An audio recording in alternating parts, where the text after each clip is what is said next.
On today's Banzai Beats. We are Sex Boom! 1, 2,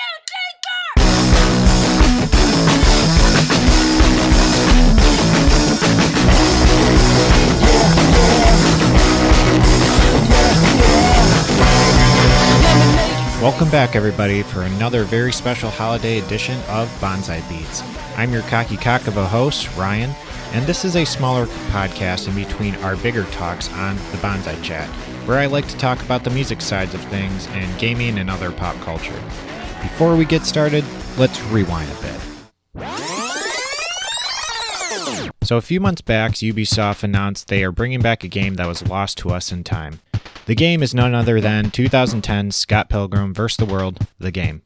This was released digitally on PS3 and Xbox 360. A fun side-scrolling beat-em-up that brings the graphic novels of Brian Lee O'Malley to life. This is a wonderful surprise for all Scott Pilgrim fans out there, and other people who never got a chance to play this game. Another huge reason this is such great news is it brought back the amazing sounds of the chiptune godfathers themselves, Anamanaguchi. So let's bump our stats up to the max and get to this week's beats of Anamanaguchi.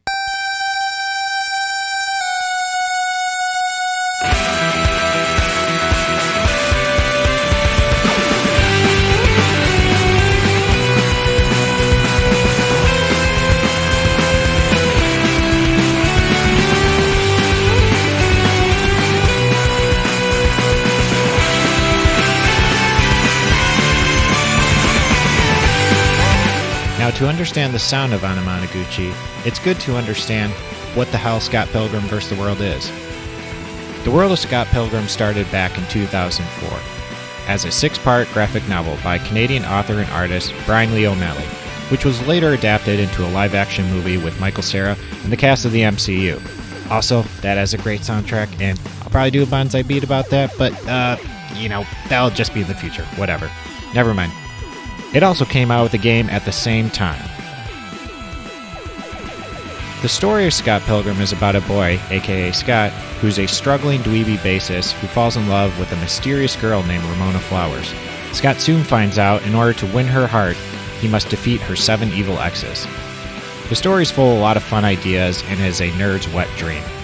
With action, comedy, a love story, finding your true self, and references up the ass. From video games, anime, comics, and whatever else you can think of. You can tell O'Malley's inspiration for all things nerdy is personal, and not just a gimmick that he doesn't understand.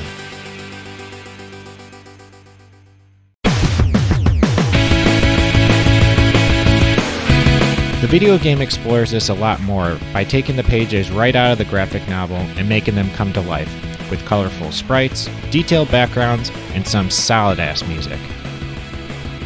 That is why Anamanaguchi was such a great pick for the Scott Pilgrim game. The chiptune-based pop-rock band from New York City, with lead singer-songwriter, guitarist Peter Berkman, Ari Weiner, bassist James DeVito, and drummer Luke Salas, bringing in a new sound of their own digital noise that sounds like you're stuck inside a video game cartridge. It really does. Even though they play regular instruments like most bands, it's the way they alter their sounds and their music with old hardware from video game consoles like the Nintendo and Game Boy, which is where you get that Gucci sound we know and love. Even though most people such as myself would use the word chiptune as their style of music, Anamanaguchi has mentioned before, not everything is done solely from video games. I mean, these guys made a song with Hatsune Miku. She's not real. You can call me Miku, blue hair, blue tie, hiding in your Wi-Fi, and secrets, anyone can find me. No music coming from my mind.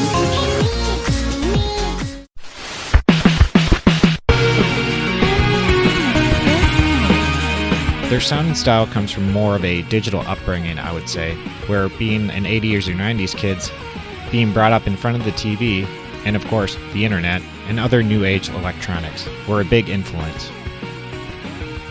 Which is why I feel like their fans cling to their music.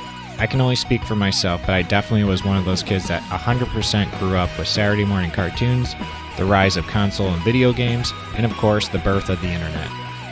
It really took me in making this piece that I really did understand that. which is why it's always good to remember the nostalgia of things, but also seeing the future in others as well. So do yourself a favor this holiday and check out Scott Pilgrim vs. the World, the game.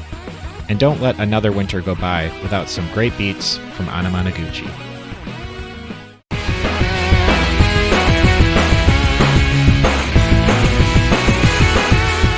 That's it for the Banzai Beats this week. Thanks again for watching or listening. Don't forget to like and subscribe, leave us a good review, and follow us on Instagram, Twitter, and YouTube at Banzai Chat for more great content to come. And until next time, friends, this is Ryan, signing off.